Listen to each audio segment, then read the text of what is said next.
Hello,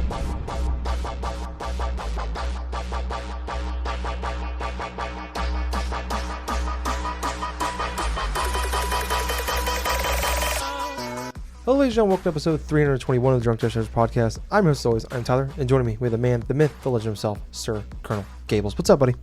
Oh, man, Tyler, I am feeling kind of relaxed now. I mean, currently, I'm just laying in my bed with my recording equipment and everything else, and it's like... Sexy. Well, you may think so, though, but it's like after the workday is done and over with, like coming back from working into like a midday shift and stuff, it's... Yeah, you know, it just gets kind of tiring and stuff, because it's like you just get off the weekend, you have to do this, start the whole daily grind stuff again, because as we're recording right now, we're like recording on Monday, nothing like too like fancy, but I'm very excited that we're getting close to the E3 time of the year.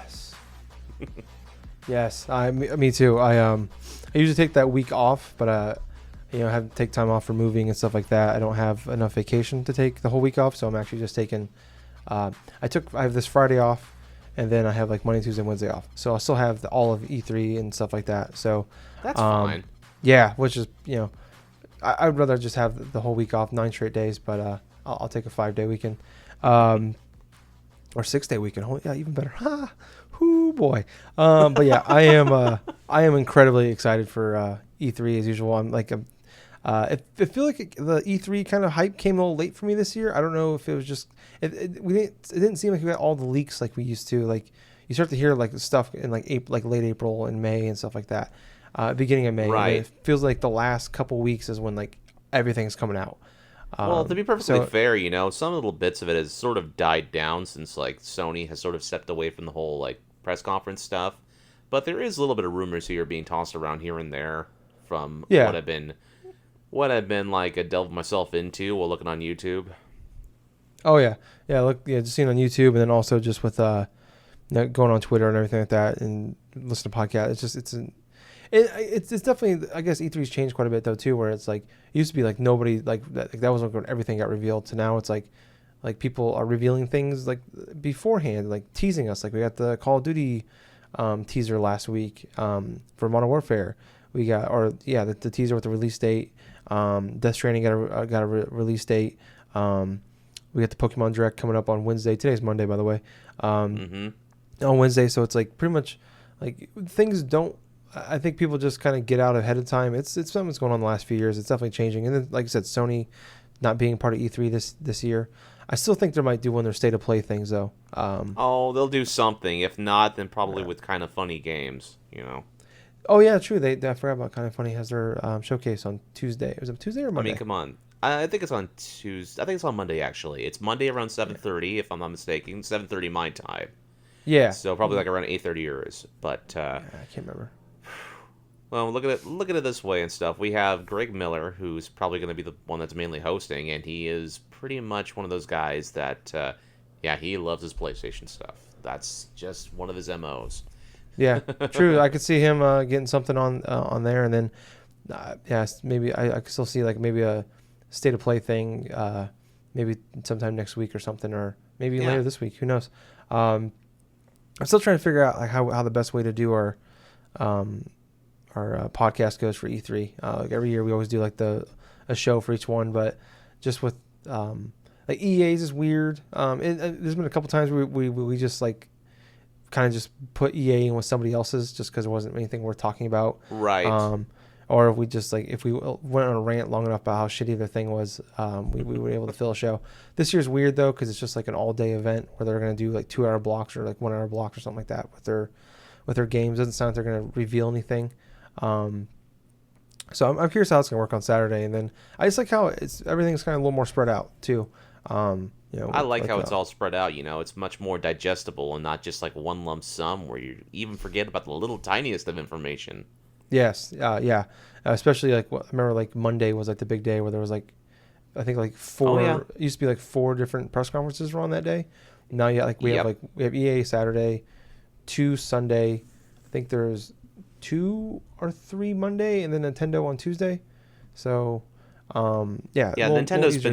Nintendo's been notorious on going on like around the next day after, like say like what Microsoft or what Sony would do, you Yeah, know. so yeah, they actually go on like the first day of E3. So um, yeah, I am definitely excited for all of this. We'll have to figure out and discuss a plan when we're gonna actually record all these. But probably, we can figure it offline. But yeah, so a lot of stuff's going on. But we'll be back later this week. We're gonna record. We're gonna try to do recordings on Thursdays for now on. Thursday nights just make it easier for me with Courtney now works on second shift, so it kind of works out that way. I can still hang out on the weekends.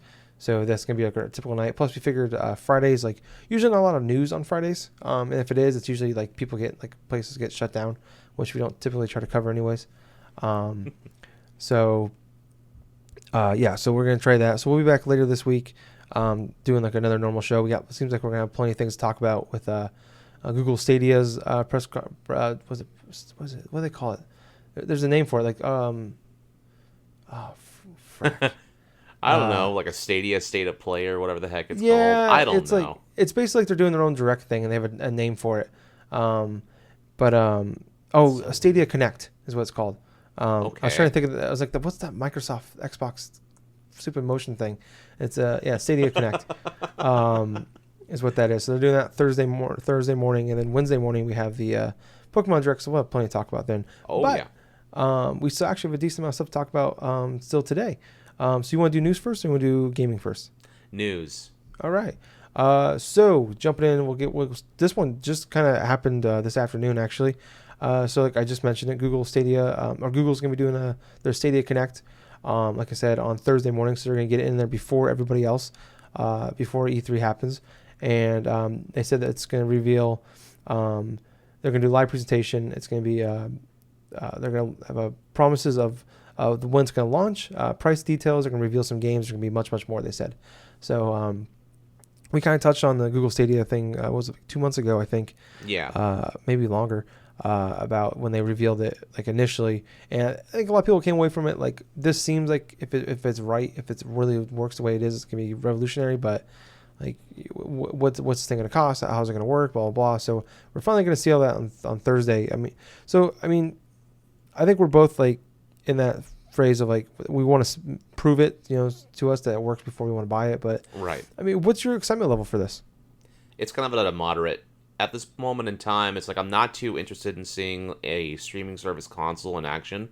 I am interested in seeing what Google is going to be doing right here because it's drummed up enough notoriety and enough kind of like hearsay from around the gaming industry to where Microsoft and Sony are working close together for the future of the online infrastructure of both systems. So that is definitely a major call of interest. That's kind of piqued my interest, in my opinion. So I'm kind of interested in seeing not only just the price announcements, but of Stadia, but seeing how the streaming service stuff will eventually work. So that that whole showcase for Google Stadia later on this week, I am interested in seeing. But at this moment in time, my level is just moderate. How about yours, Tyler? I guess. I don't know. I'm kind of over the map with it because like I said, I feel like this can be revolutionary, but this just feels like something like it's something I know unless they can totally blow me away, I will not be getting right away, unless they have like some killer new IP or they get some big developer on board there with exclusives. I can't foresee myself jumping into this right away. So yeah, this is a new type of thing and stuff. So it's like jumping into this thing head first does not sound appealing at the moment. Yeah, and plus like. How's this going to work? Like, is it going to be like, I don't think it's going to be a box. I think it's going to be something like you download onto your device and you can play. That's what it made it sound like anyways. Like, I think there's something about playing on your phones, playing on iPads, things like that. So, I'm curious, like, how's this going to work? Like, is it going to be like a subscription based thing? Like, where you like a Game Pass or like someone I heard on a podcast made a good point. Like, is this going to be like Amazon, like Amazon Video? Where like there's a bunch of games on there already, and then like a bunch of free games like Game Pass, but then there's a bunch of other games like the new games you have to buy on there, which that honestly makes the most sense to me with with doing that. But like how much is this going to cost? Like, is it a monthly thing, a yearly thing? Is you got to buy it's like something you just buy one time, and just how is this thing going to work off the bat? I don't know. I'm definitely like I'm excited like because this is gonna be a game changer. This is probably the future of gaming, this Stadia. But I'm more excited. I think just for the game part of it. Like they've talked about, they have Jade who Jade Raymond, I think is her name, who was like the first director of the original like Assassin's Creed games. So she's working, and she worked with EA for a long time. And then I think what's she working on? She's working on like a Star Wars game that got canceled, and she left the company. Now she's with them. So I'm curious. Like I'm more excited about the games, I think, than anything else. Like what do they have to offer to like? Not only they got to show like, hey, we got Ubisoft, we got EA, we got all these big guns, but also what do they got to like? We already know they got Assassin's Creed Odyssey and Doom Eternal for sure. Going to be working with them, and they'll probably be at launch. But I think like what do they have like that's exclusive to them? Like that's the thing they're going to need to not only like show this thing works, but also give us a reason to go there. We have to go there only to get this stuff. All right, well, moving on to another topic here. Something I already mentioned actually earlier too. So we got like a 9-minute Death Stranding trailer, and not only did we get a huge trailer, we also got a release date of November 8th. Gable, did you get a chance to watch this thing? I've only watched little bits and pieces of it. I mean, I've already seen enough of Death Stranding to know that. Yeah, I do want to play this game, and I'm very excited that it's coming out towards the end of this year. Yeah, I didn't think it was going to be coming out at the end of this year. No, I was still like thinking that like this was like a 2020, 2021 game. So I'm definitely shocked to see that it's coming. It's funny, just like last week I went on a huge rant, like just announce the release date so they can delay it 3 more times so we can get the first delay out of the way. So I'm still not like super sold, but it's the more I think about like Sony doesn't delay games too often, and when they do, it's usually only like a couple months. Like they don't like. I think God of War got delayed like a few months. Days Gone got delayed like 6 weeks. Last Guardian, other than the 10-year delay after they put the release date out, got delayed 6 weeks. I think like 5 or 6 weeks. So that's got to say to me that this game is coming out here or will be coming out at the latest. To me, it feels like the end of the beginning of next year. But yeah, it was funny because Courtney was sitting there like kind of watching it with me. She's like, "What the hell? Like, what's this game about?" I'm like, "Nobody knows, babe. Nobody knows. Like nobody like this is Kojima. He's like the greatest games director of all time. But don't ask me to explain any of his games. Like he's my favorite. Like I was like, he's my favorite. Blah blah blah. I went this whole thing about him, and she eyes like crossed, like no idea what the hell I was talking about. But I'm just like, nobody understands his goddamn games, but everybody loves his games. So I don't need to understand it. Like you said, the more you see of it, the more confused you get. I'm sure after we beat the game, we're still gonna be confused. But yeah, I like everybody knows. I'm like that listens to the show. I'm a Kojima fanboy, so I'm definitely excited for this game. It looks like a Metal Gear Solid 5, but just in a different universe with the Horizon engine, which cool with me. So I don't know. It's actually cool. The rumor out there now is that because the release date actually leaked out before the trailer came out, I guess. Like a couple hours beforehand. Like I think Sony, like Japan or so, maybe Korea or something like that. One of their Sony sites actually leaked the information out before the trailer came out. So and then it came out. Jason Schreier, who we've covered a lot of his news stories, he said that this game was for sure coming out November 8th. That was a rumor that you heard. And then that Last of Us 2 will be coming out probably in February of next year. So could be a killer next 6 months or so 6 to 8 months for PlayStation. The next year is gonna be a fantastic freaking thing for the PS4, dude. It's like the last full on like heavy hitting year before PS5 comes out. Yes. Yeah. So yeah. Boy, I'm pumped for that game. I am ready. But moving on to something that damn near put me to sleep. Oh, I shouldn't say that. If I wasn't so befuddled, this press conference was more confusing than the Death Stranding trailer. Actually, now that I think about it, the Pokemon press conference we had last week. Oh yeah, of course. That the other Pokemon press conference we had last week. Yeah, so it came out. It was just weird. The music was weird. Everything was weird. But like they came out. They said that there's a Detective Pikachu game coming to the Nintendo Switch. Oh It's hey, gonna, good. yeah, it's gonna resolve the cliffhanger ending in the 3DS game that came out last year. Oh god Which damn it! I didn't I play that. initially thought when they announced it and stuff, it was going to be like a port of the 3DS game onto the Switch. I'm like, hey, that's nice, and it's like it's a continuation. God damn it! I gotta play the 3DS. Yeah, so but they said this will wrap up differently than the movie that just came out. The ending to that one. But that game wasn't really that great. It was just kind of like, I don't know. It's not. It wasn't really a great game. It was more like a point and click adventure kind of thing. I didn't really care for it, but it was. I think a lot of people were confused. Like, is this like, are they like, is this just a 3DS version ported to the Switch and they're gonna They didn't change the ending? clarify. Yeah, like, is this a sequel? Is this the same game but like a different ending? Like, what is this game? So I think everybody's kind of confused on that. Also, there's a thing called Pokemon Homecoming. It's a place where all your Pokemon can gather. And it's they said it's like a supercharged version of the 3DS Pokemon Bank. So it's a cloud-based service that you can put on your phone, your smartphones, and your Switch. So you can grab all your Pokemon and put them all together. So you can like pretty much use. I think it goes all the way back to was it X and Y on your 3DS, I believe. Let's see. Yes, I believe it's like X and Y in terms of like the content stuff because with the whole like backwards like transference from Pokemon game to Pokemon game, the actual stopgap, the earliest that they've done that was like with Pokemon X and Y, technically.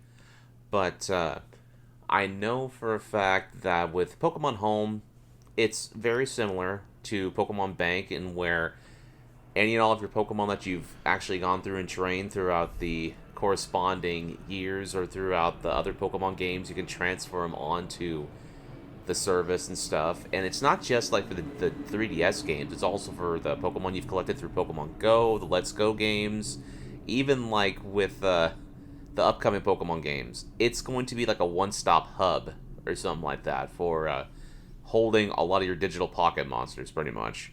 Which, Yeah. you know what? I'm heavily excited about that. I mean, that's awesome. That way, I don't have to go forth and not just store so many freaking monsters like on my Pokebank thing that I got currently, and I just have this one lump sum. It's all in the cloud. I don't have to worry about everything, and I can actually easily transfer a lot of my Pokemon without having to worry about some sort of stupid limit of like how many of them I could store at one point. I mean, I like that. That was probably one of the best announced things at that conference. Pardon me. Yeah, so like I believe like the way it works is too like you can use like Pokemon Go, Let's Go games. This can be work with Sword and Shield, so it's kind of cool. Like, and also like you said, it's in the cloud and it's also on your smartphone, so it's on. You can have it anywhere. It wasn't as Pokemon Bank wasn't only like it was like $4 or $5 a year or something like that. Yeah, it was actually like about $5 a year. It wasn't even that Yeah. expensive at all to actually Yeah. store it on the servers for that service, and that was compatible with a wide range of the Pokemon games, from like the DS Pokemon games, a lot of the Pokemon games on the 3DS that you could transfer and stuff. It wasn't that difficult in order to use, although like other people, like other friends that I have and stuff, they normally tend to forget about the service existed because they'd only pay for the $5 thing for the year to store their monsters, and they wouldn't touch it again up until they had to renew their service. Yeah. So that's cool. It's gonna be out there. I don't know if this one. I don't remember if they said it's gonna cost any money to use or not. It's scheduled to come out at the beginning of 2020, and you can also like trade your Pokemon anytime they're in the cloud too. So that's kind of cool. Nice. Then it got really weird, like weirder than it already was. Then we had the thing called Pokemon Sleep, which you have to buy a device, which we'll get to here in a minute. And what you do is like you put this device next to you on your bed, and it's like Bluetooth with your phone or something. I don't fucking know.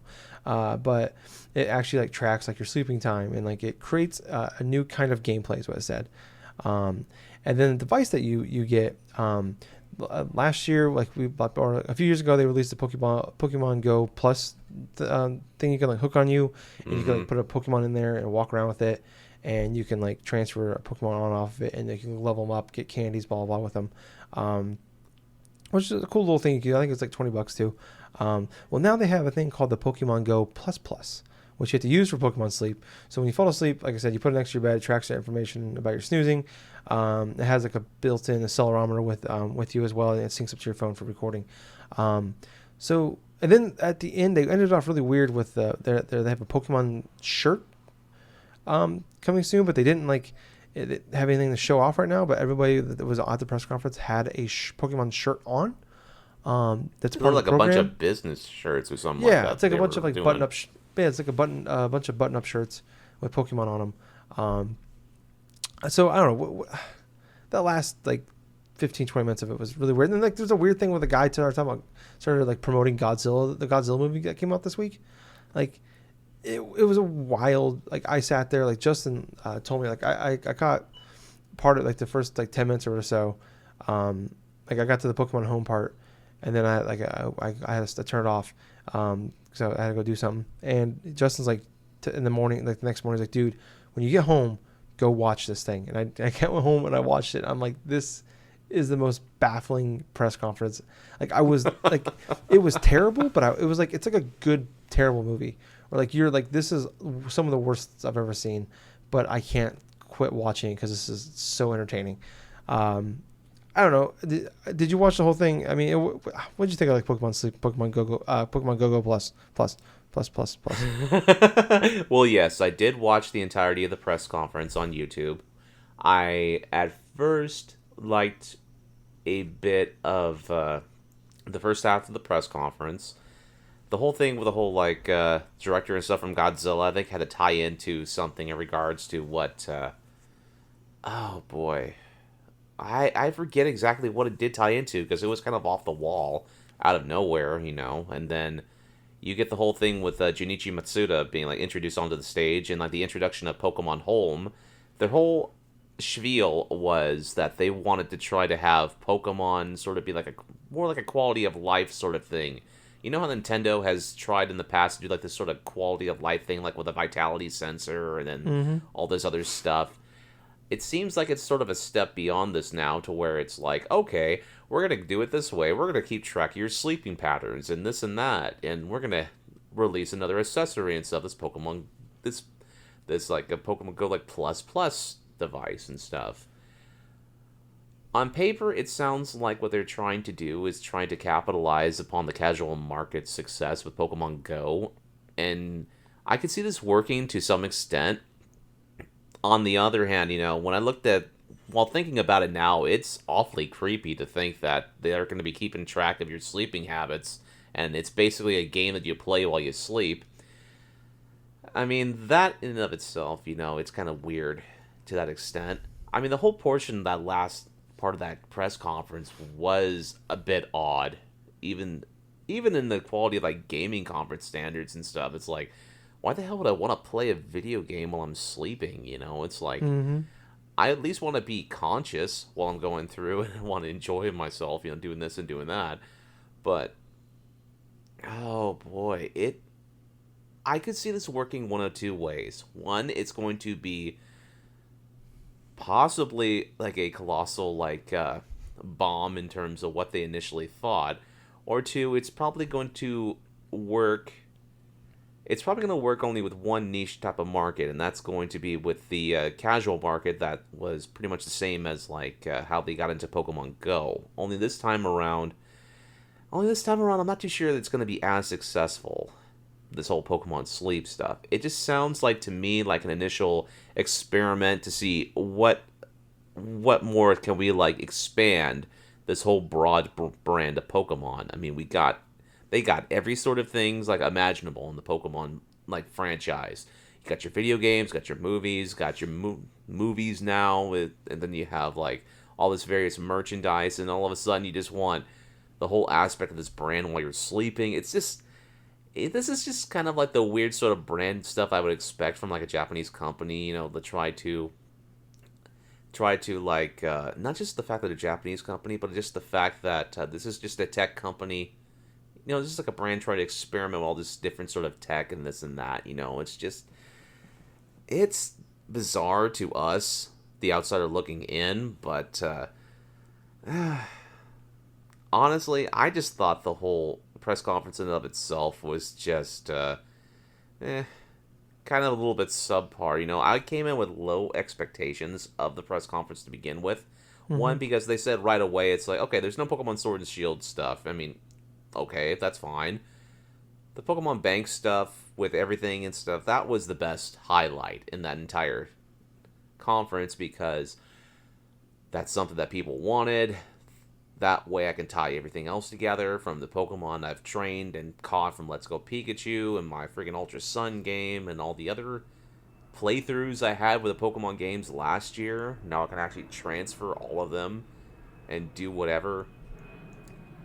But yeah, this just this is just one of those like weird ass things where it's kind of terrible that it was to this extent. Yeah. Yeah, like I said, I was never bored, but it was, boy, was it awful. And just the transitions and the bringing the people, like constantly bringing people in and out was just was weird and wild. Mm-hmm. I'm not the Pokemon guy, so like you, I was like kind of all over the place. Like I'm like, Pokemon Let's Go was announced here last year, but I'm like, well, we already know Sword and Shield has a direct coming up this Yep. week, so like they can't do it. That makes no sense to show it off there and then show it off again. So I don't know. It was just one of the craziest things I've ever seen for press conferences. But yeah. Let's hopefully they come back better next year. Either more of this, but like worse, or actually like a good press conference. But So I did guess one thing right, and is that they introduced a new Pokemon mobile game.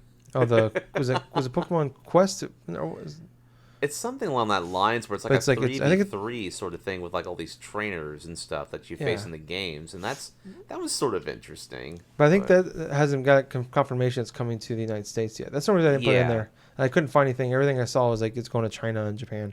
So, and then our last topic we have is that Marvel's Avengers will officially be at Square Enix press conference, and yeah, so they confirmed it's going to be there, which I think most of us knew that it would be there, especially since they're actually going to like. I think they're like running like they're actually like doing a full blown one. It's not going to be like a 30-minute one like they did last year. So there's been some like leaks and rumors coming out that's gonna be like an RPG like 4-player on like an online 4-player game. It's gonna be much like a like people are talking about. It sounds like it's gonna be like a Destiny style game with the Avengers. Huh. So I don't know about you, but like I'm a little disappointed because like I love I forgot the name of the people who are making this game, but they made the first two Tomb Raider games, the reboots, and I love them, and they're basically like Uncharted like style games. So I was hoping for like a kind of a linear, so Metroid style single player game, where you can be linear or you can just either each section has so many different branches you can go off on. But I don't know. I'm just a little bummed out. As someone that I really like the characters. I love the Marvel movies. I like the Marvel Ultimate Alliance games. I was a little bummed out to hear because those aren't really my style of games so much. Playing some of those online, I've definitely gotten to a few of them. Here and there, but I'm this kind of like knocked down a couple pegs for me. What about you? Well, to be perfectly honest with you, this is kind of like the type of thing where it could be potentially good or it could potentially be sort of like an iffy sort of announcement. I mean, without having seen any footage or any confirmation or any type of gameplay of it, I can't really say. But so the rumors of this thing potentially being an RPG, I mean, that's kind of interesting. But I wonder what kind of like RPG it could possibly be. It could be action RPG. It could be, well, not turn-based because this is a superhero thing. There's a bunch of action stuff. That's not gonna work that way. But well, I'm kind of like a little bit moderate in sort of my expectations for this game. Yeah, Potentially like rumor. yeah. I'm still gonna hold out hope, for it. But like, I don't think it's gonna be like a game killer for me. Like, I still think I'll eventually check this game out. But it makes sense to do it too. I guess that's these online games are like kind of that's the future of games. But it's just kind of a weird change of pace for developers for this game, where they went from making single player games they were great at them, I thought, and people really like the Tomb Raider games to this, but I don't know. I'm gonna hold out hope and hope it's good, but yeah, I was a little bummed Yeah, out definitely. to hear that it's gonna be this. It just kind of feels it's like back in like the PS2 Xbox era where every game was a GTA clone kind of thing. It's just like every It was game. either a GTA clone or it was either like had to shoe into multiplayer stuff. But in this generation, it's like, okay, what's going to be the next quality of life sort of game where it's like it's going to have its own online infrastructure. It's going to be sort of similar to Destiny, where there's a bunch of players that are going to be coming in and like playing this and that and doing like various quests and various raids and all this other stuff. I mean, it has the potential to be a good game, but it also could be a wet fart that could completely backfire, like Anthem.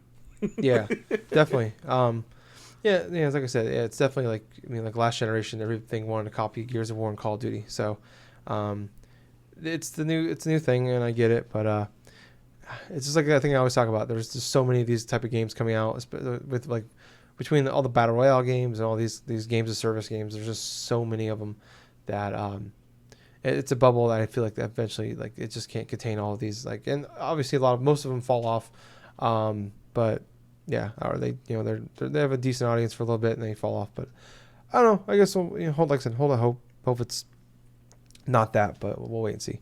But moving on to what we've been playing, Gables, I'm gonna let you go first, buddy. All right. So in terms of what I've been playing a bit more of the whole Castlevania collection. More recently, I did go through and complete Simon's Quest, Castlevania 2. That NES game has been renowned for being infamous because of how confusing it is, and also because of all the different sort of jankiness that you'll come across while playing this game. Now, Simon's Quest is very different than the original game. The original Castlevania was an action-adventure game where you had to go through stage by stage in order to find Dracula's lair and stuff, and pretty much you pretty much had to kill Dracula. That was the whole purpose of the game. For Simon's Quest, it's more of an action RPG. There's a reason why people considered Castlevania 2 Simon's Quest to be sort of the black sheep of the series for a long time, even before the whole N64 Castlevania games came out. But one of it has to do with the various amount of questionable sort of gameplay decisions that they made while developing this game. Like, for example, you have a bunch of NPC characters, some which can be helpful, but a lot just give out so much lies, so much inaccurate information. There's some little translation errors here and there, but in terms of the gameplay in itself, it's not bad. I mean, it's still Castlevania, the original sort of game, where the action is pretty fun. The music is still good, even though the amount of decent music that's inside this game is very limited, even in opposed to, say, the original. But one of the things about this game that's also infamous is the various side quests in order for you to acquire specific items in order to advance inside the game. So, inside Castlevania 2, Simon's Quest, you play as Simon Belmont, who's just fresh off of killing Dracula, only to discover that he has laid a curse upon you when you killed him. So, basically, you come across this fortune teller or whoever the heck it is, that tells you the only way you can go through and lift this curse off of you is if you gather the pieces of Dracula and burn them, pretty much. So the whole concept of this game is to go forth at 5 different mansions, these 5 different haunted mansions that you gotta go through and get these various Dracula pieces in order for you to go to Castlevania itself and burn it at the altar, pretty much. So as you would expect, you start off in the regular town, and the first thing that you're greeted with is, a various town where you can talk with NPC characters and this and that. So I played it like this. I decided to just play it, see how long I could actually go without looking up a strategy guide. Because, hey, I've played through Castlevania 2 before. Granted, I use passcodes and I beat the game using that method. Mm-hmm. But I just wanted to go through and try to beat it legitly. Legitly as much as I could possible. I still use save states because I wanted to try to enjoy the original game in all its glory. Now, considering that it's a 30-something-year-old game, I decided to go and use certain methods that I used to use when I used to play old NES games, and that was I go inside of the various parts of the town, ask certain NPC characters like news, information, and stuff, in which I discover very quickly that a lot of the NPC stuff that they that the information that they give you is complete nonsense, and some of it are just flat out lies. Now the game tries to explain to you, oh hey, they're so afraid and stuff of Dracula and his minions attacking them and stuff that they don't even want to help you, and it's like, come on, that's just covering up lazy game design. So I go forth. First thing I do, I go to the different NPC characters inside of the buildings, the ones that are selling items. I buy a couple different items. I buy a white crystal, I buy the thorn whip, and I buy the holy water. One of these items is completely useless. And I'll give you a little bit of a guess of which one it is. You want to take a guess, Tyler? No. Okay. No problem. So basically I go to the next town over and I find an even better whip upgrade. The very next town. So there's this thing called the chain whip. I buy this and it's completely stronger than the thorn whip I had just bought from the town previously. Now the way you buy things in this game, you have to collect hearts.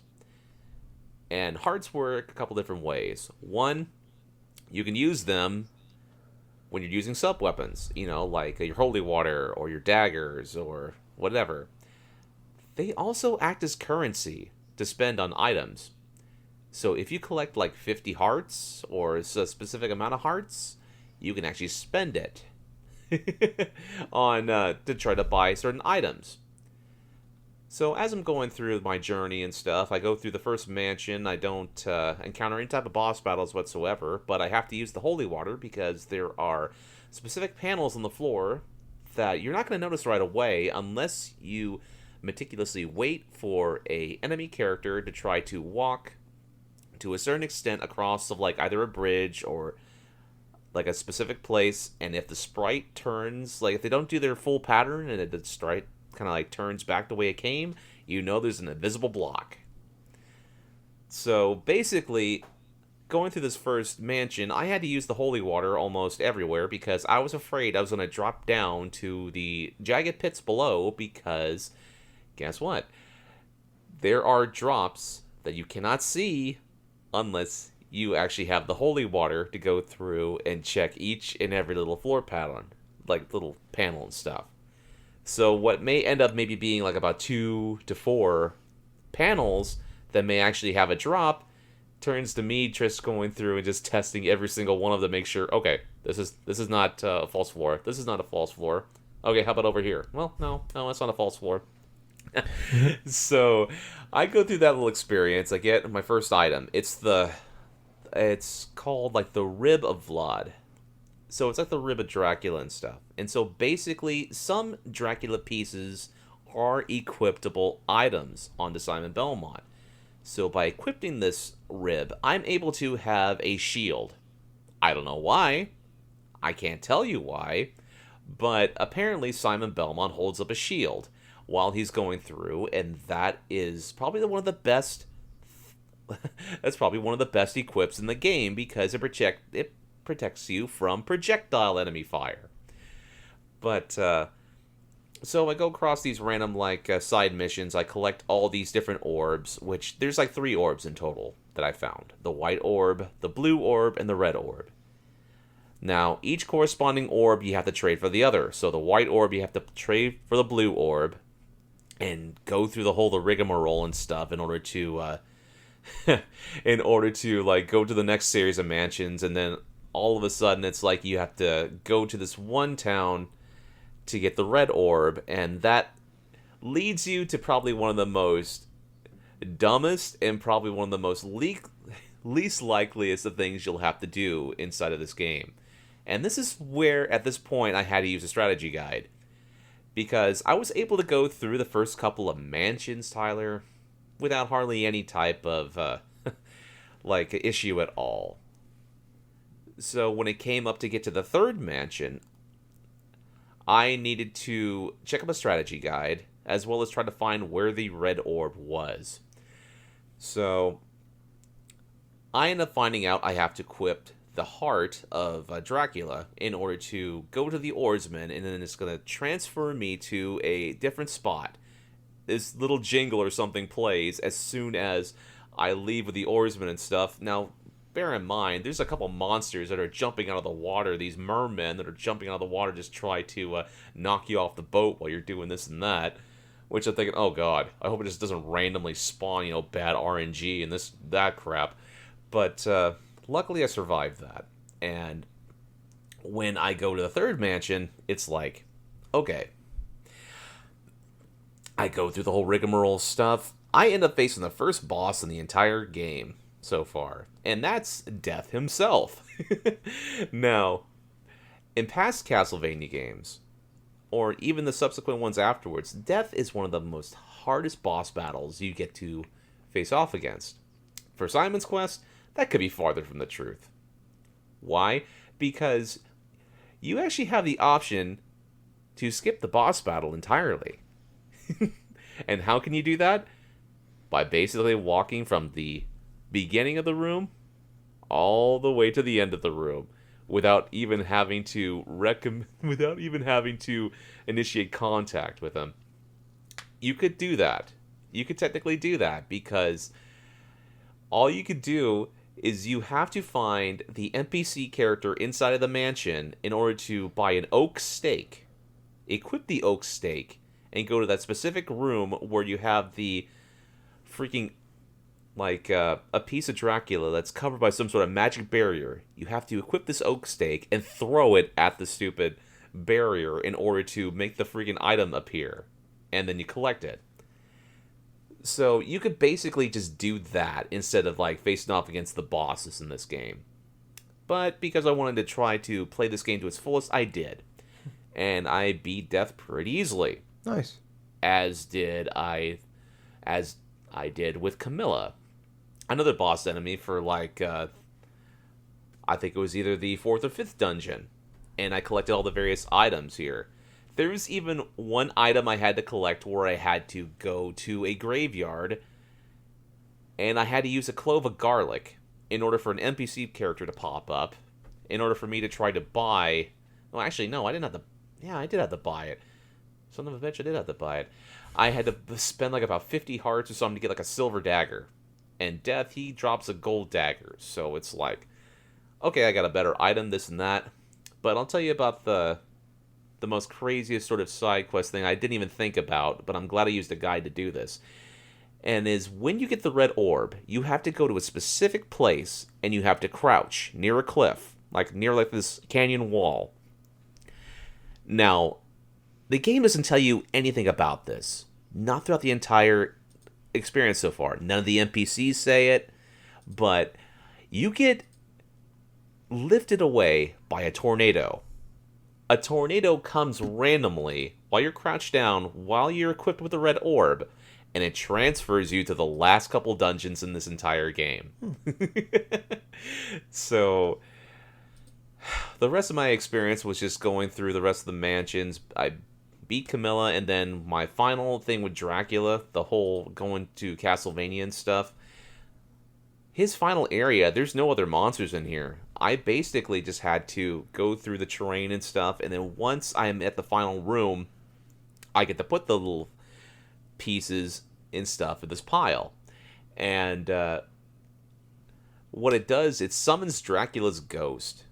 Now, in this game, Dracula sort of reminds me of the Grim Reaper. Why? It's because his ghost sort of looks similar to actual Death inside of his cloak and this and that and stuff. But yet Death is actually inside of the game as well. But Here's a little fun fact. You can actually lock Dracula in a specific corner and just spam the holy water in your whip attacks, and you'll beat him within 10 seconds. Guess what I did? Nice. Just that?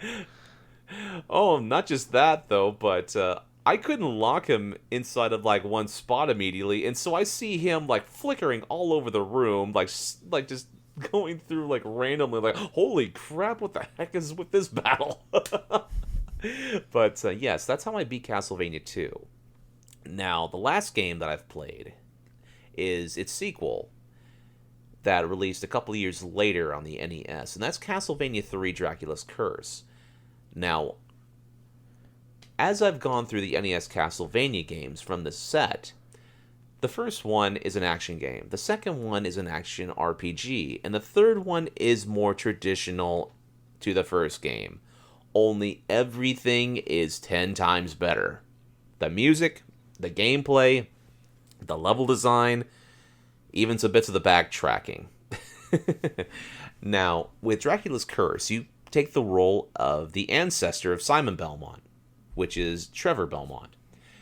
So he plays exactly the same as Simon Belmont does in the first two Castlevania games. The only difference is you can go one of three different paths. And what's so cool about this game, Tyler, is you have so many different stages you can actually technically play. You don't see everything in one playthrough. And that, in and of itself, is why I love replaying this game. I've replayed and beat this game twice. Why? Because, one, there are a couple different achievements that you can earn inside of this bundle by beating the game with multiple different characters and even like with yourself. So I've beaten the game with just Trevor Belmont himself. I have beaten the game just today, the rest of the game, with Alucard, the son of Dracula.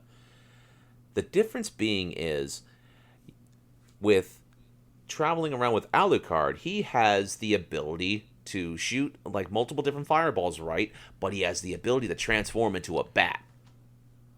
And transforming into a bat, he's able to fly and actually skip entire portions of stages that would otherwise be incredibly difficult if, like, you were inside of a pinch. So those last couple those last couple stages of the game, and like specific like areas where I had a lot of enemies doing projectiles and this and that, I could just transform as Alucard, like, Alucard, just have him transform as a bat, and I could just fly and just skip that entire section and not have to worry about it. Now, I have to look at my heart gauge, because as many hearts that I'm collecting through the little candles and stuff, I have to keep track of that while I'm flying and stuff. And I have to doubly keep track that I don't get hit by any enemies, because it'll transform them back and I could fall down a pit as a result, which did happen quite a few times. But yeah, Tyler, this game is like one of the best NES games I think I have played, period, because not only is the level design awesome, not only is the music awesome, it just felt like this game was more epic in a grander scale. It starts off with this big old cinematic, and then all of a sudden you get to play immediately as Trevor Belmont. You're going through like previous stuff that you would in the past Castlevania games, fighting enemies. All these different bosses are freaking difficult, especially if you have like the wrong setup and everything. So it's actually goes up. You get to face enemies like, say, Frankenstein. You get to face off against mummies. You get to face off against like Cyclopses and stuff. And towards the end of the game, you can actually face off against like death in like two forms and stuff, with all these sickles are flying around everywhere and this and that, or even like battle against yourself, which is kind of funny because that's one of the last bosses in the game, is you have to fight a facsimile of yourself. And what's funny about that is you can actually go forth and lock like the freaking enemy NPC to a corner with holy water, and you can actually just spam that to death. But the final stage, oh man, the final stage is a big old pain in the ass, because there's so many different types of things that'll knock you into pits, especially the last section before you go off to the final room of Dracula. There's these little gondolas, Tyler, where it's just basically the big old like clock tower gondolas where you have to jump from like one to the other. on top of having to dodge stupid bats that are flying towards you or like to you and stuff, and you have to hit the bats like at the right moment and precisely in order to not get knocked off. But yeah, Dracula, that boss battle in of itself is tough because you have to battle not one, but 3 different forms of him. 1 where he's regular, 2 where he's this gigantic, like floating, like grotesque, like massive heads or something that just go forth like from one part of the stage to the other, and the last is like some sort of something I would see akin to a Mega Man game, to where it's like he's transformed right into this like gigantic, like sort of like a demon, right? But yet you have to ride these platforms up and about, and there's only like 1 hit point area that you gotta hit him at. But yeah, you know what? Having beaten Castlevania 2 and 3 over the past week, it's been a revisiting to why I love playing old games. It's because of a lot of the difficulty and a lot of the oh man, it just makes me feel good just to go through and challenge myself to such an extent and then go through these experiences and just feel just awesome once you complete them. So currently I'm thinking about going through the game a couple more times with the last couple of characters, the pirate, like Grad Dynasty, who has abilities of like climbing this and that, and then Saifa Belnades, like a magician that she uses magic and this and that and stuff. So I'll update you next week with what well, actually later on this week with what I've been playing. But yeah, enough about what I've been playing because I've just took up a large crap ton of time here. What have you been playing, Tyler? So I finally just started Rage 2 today. Ooh. Or actually, no, it was yesterday I started up. I dived into a little bit. I've only played for like an hour, so I don't want to talk about too much. Okay. But I've been craving like just a first-person shooter game, playing one of these for a while now. And like I was talking about last week, after being more Kombat 11, that this was the game I want to play, especially with Doom coming soon. And it feels like the music and everything like that right now, kind of just and like the action pace of it. And like I said, I'm really on. I've only done the first couple missions. Kind of has that feel to it a little bit. So I'm definitely enjoying that. And it feels good to play. I haven't played like a first-person shooter game in quite a while, since probably like I can't remember when, probably like October or September. I don't remember. Like it's been a while. Yeah, it's like there hasn't really been big one that's come out really this year. I mean, I guess Metro came out and stuff, but for me, that I want to play anyways.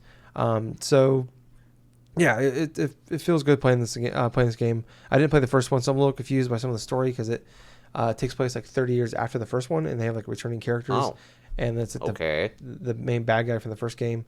They thought was dead, and he comes back, and he's like he attacks your base, and stuff like that. So there's some backstory. They do a decent job of explaining it because I think it's been like 10 years almost since Rage 1 came out, and that game it came out. It got pretty good reviews, but it wasn't like it was like average. Yeah, and it didn't really blow anybody up. It sold well, but not like crazy numbers. So. But yeah, like I said, just started it, but it feels good, playing the first shooter game again for the first time in a long time. And I'm, definitely excited to jump in this one, and play it some more. So, hopefully I should have, some more time to play it, the next couple of days. So we'll talk about more in a few days, but, that's all I've been playing this week. So we're going to wrap up the show though.